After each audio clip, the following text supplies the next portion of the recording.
रहे आवाज इंडिया, देश की भरोसेमंद आवाज में हूँ प्रीति। आइए एक नजर डालते हैं देश विदेश की 10 बड़ी खबरों पर।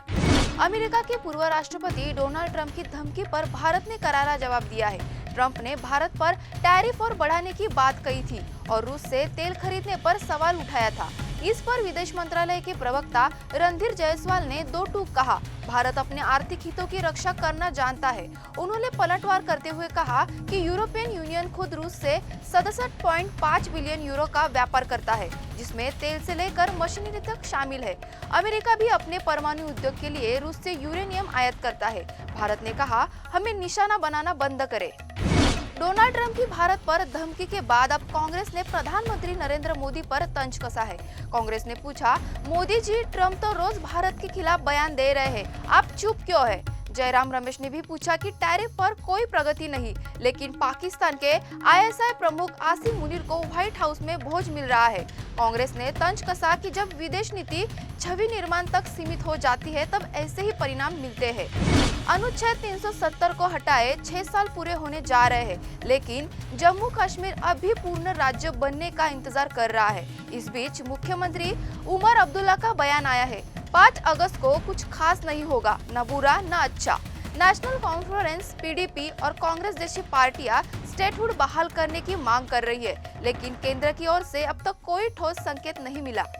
संसद में हंगामे के बीच सरकार ने दो टूक फैसला सुना दिया है। संसदीय कार्य मंत्री किरेन रिजिजू ने कहा, विपक्ष कितना भी विरोध करे, सरकार बिल पास कराएगी। उन्होंने बताया कि राष्ट्रीय खेल प्रशासन और डोपिंग रोधी बिल पर विपक्ष ने चर्चा की हामी भरी थी, लेकिन बाद में वॉकआउट कर दिया। सरकार ने कहा, राष्ट्रीय हित सर्वोपरि है और संसद को बाधित नहीं किया जा सकता। राहुल गांधी की चीन को लेकर टिप्पणी पर सुप्रीम कोर्ट ने उन्हें कड़ी फटकार लगाई है। कोर्ट ने कहा, अगर आप सच्चे भारतीय हैं तो ऐसी बातें नहीं करेंगे। कांग्रेस ने इस टिप्पणी पर आपत्ति जताई है और कहा, एक सच्चा भारतीय सवाल पूछता है।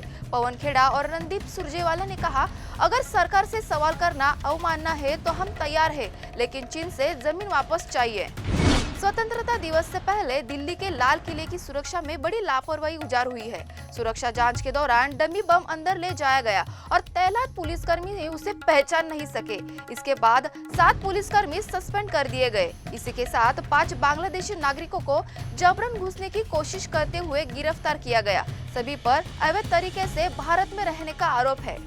बिहार में मानसून फिर सक्रिय हो गया है। उत्तर बिहार के कई जिलों में भारी बारिश का अलर्ट जारी किया गया है। खासतौर पर पश्चिमी चंपारण, गोपालगंज और किशनगंज में तेज हवा और वज्रपात की संभावना है। कोसी, बूढ़ी गंडक और बागमती जैसे नदियों का जलस्तर बढ़ सकता है। मौसम विभाग ने अगले 1 सप्ताह तक सतर्क रहने की चेतावनी दी है। जम्मू प्रशासन ने श्री अमरनाथ यात्रा की ड्यूटी पर तैनात अधिकारियों को अचानक उनके मूल पदों पर लौटने को कह दिया है। भगवती नगर, राम मंदिर और गीता भवन से कर्मचारियों की वापसी को लेकर कयास लग रहे हैं कि क्या केंद्र सरकार स्टेटहुड बहाली की तरफ कोई कदम बढ़ाने वाली है। प्रशासन ने आदेश जारी कर कहा, तत्काल प्रभाव से सभी को कार्य मुक्त किया जाता है।